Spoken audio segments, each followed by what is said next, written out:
There was an old film made in the 50s, I think it was the 50s, about a guy who goes out in a boat, fisherman is out in a wee boat doing a bit of fishing, and as he's doing that, there's a sort of grey mist comes down over the sea, and he's kind of consumed in this mist for a while.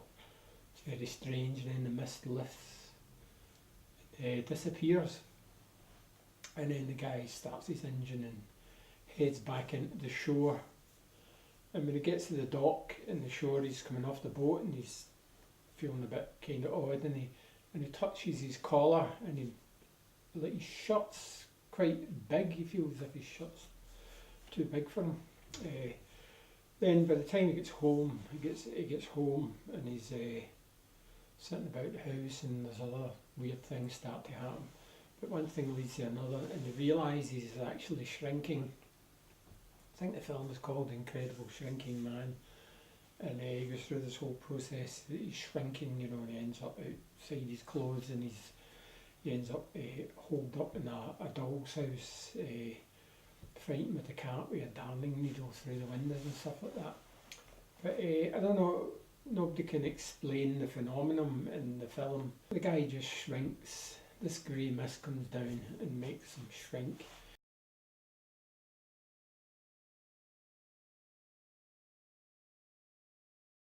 The only way, in lots of ways, you can explain the political situation just now in terms of ordinary people is as if there's a kind of grey mist has come down and neutralised people's politics, and the mist is kind of lifted up, and we're left with this situation where if you walk around speaking to people and different things, everybody seems to have the same problems, and they seem to be coming from the same place, and there's a general understanding of them, but a kind of reluctance or an inability to actually do anything about them.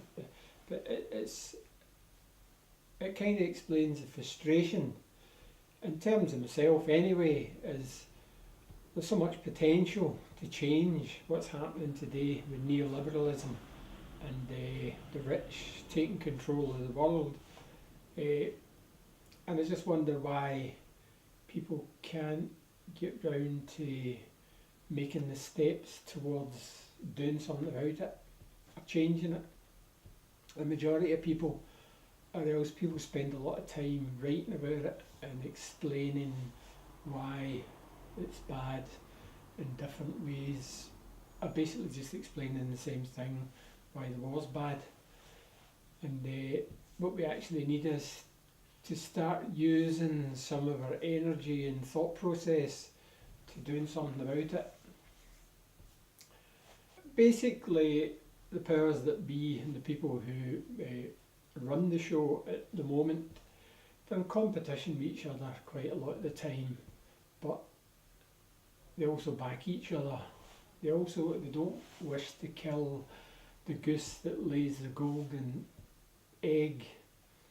So they'll come to agreements, they'll have meetings, and they'll think out strategies of how they can control the population, the people, the givers of the money, their source for their riches, which is us. And then on the other hand, there's us who seem to be distracted in looking into the different wrong places maybe, about how we can do something about this. I'm not worried about the Donald Trumps or the Mays or any of these kind of politicians. I'm kind of worried about us and this idea about how we start organising. to change what's happening to people in their ordinary life. Every aspect of their life seems to be invaded with the neoliberal project, i.e. how do we get money out of the pockets of the poorest and everything else on the way up. Yet, for us to do anything about this, it seems to me to be reasonably simple. And it's basically speaking to each other for a start about what the problem is, and collectively taking some action towards stopping these things that appear to be making our life a misery. And it becomes really basic. It becomes, I don't understand why people can't knock their next door neighbour's door and ask them if they have the same problems as they have themselves. And how could we share these problems and think of ideas of finding out other people who may have the same kind of problems in the street, the next building, in the same city, village, continent, the world. And how could we connect these things and maybe start to do something about them? That seems quite simple, but it also seems quite impossible.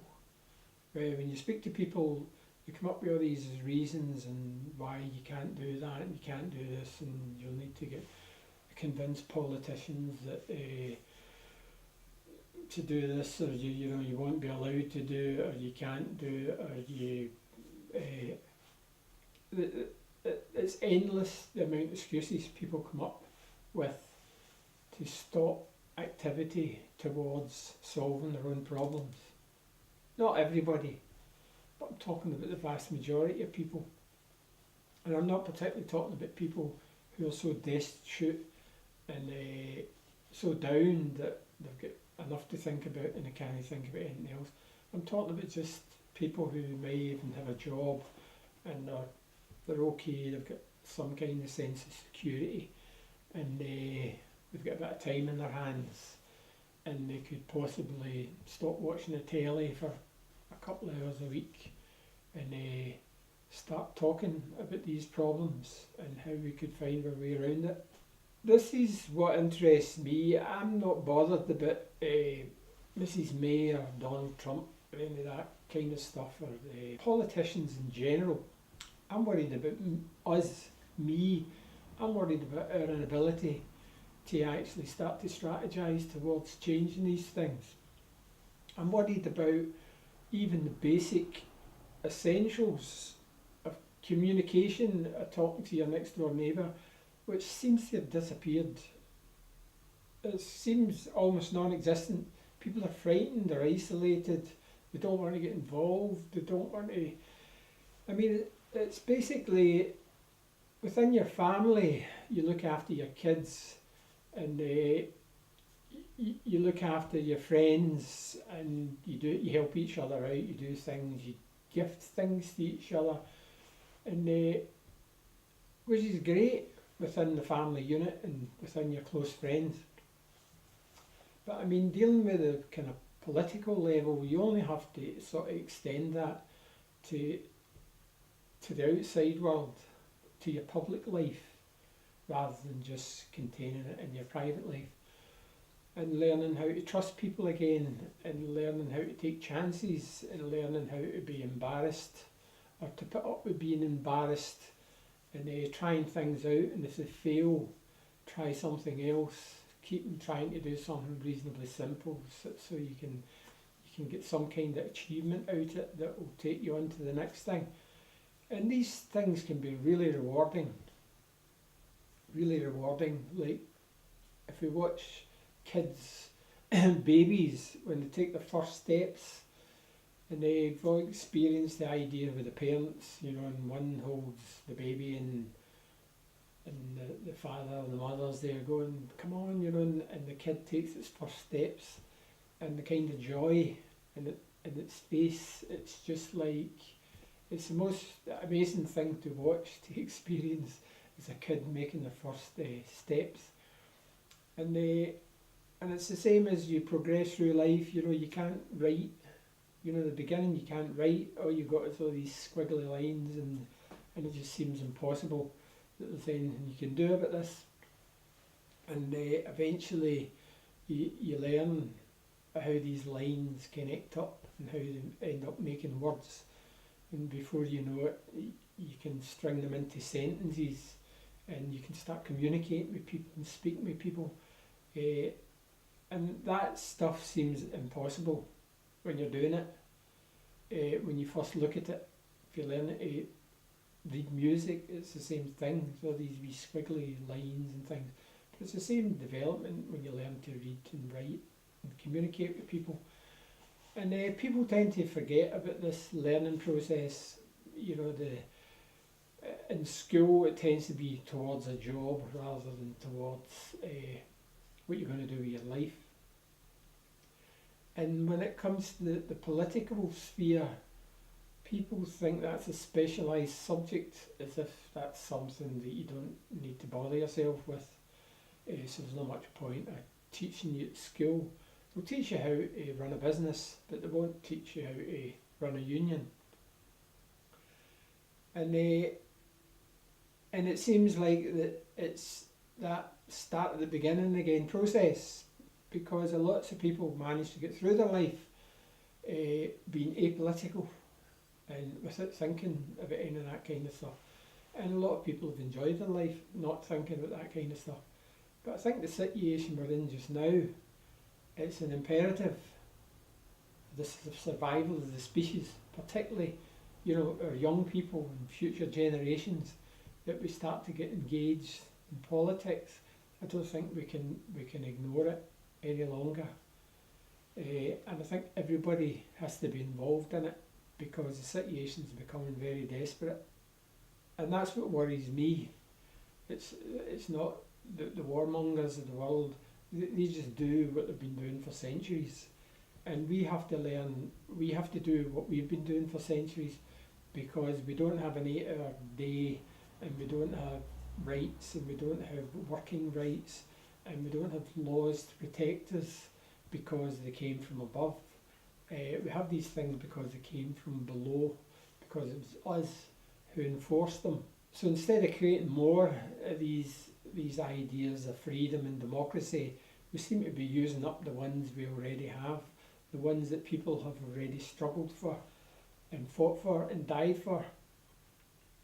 And the unionisation and education and these great strides we've made over the last even couple of 100 years. But we seem to have come to the point where we're only becoming victims of what's done to us, and we don't appear to be organised enough to do things for ourselves. So I think, and I don't mean in any way being patronising, speaking about starting at the beginning and doing the thing, because you have to understand people who know things at one time didn't know things. And whether you're talking about politics or anything else, there is a process of learning. And if you ignore these things, sometimes they become a wee bit more difficult to learn or relearn. And there's no shame in starting at the beginning, and there's no shame in not being able to understand. There's lots and lots of things I don't understand about politics. I understand enough to know we're in a bad situation, but if you sit me down and start talking about personalities and people and dates and stuff, forget about it. I don't know anything about that. I just know there's a certain smell coming off it, and it's not a good smell, and that's in lots of ways all you need to know till you start discovering that you might be quite good at research, or you might be quite good at these different fields. But just as a basic human being, as a citizen, you need to become engaged, because if you don't become engaged,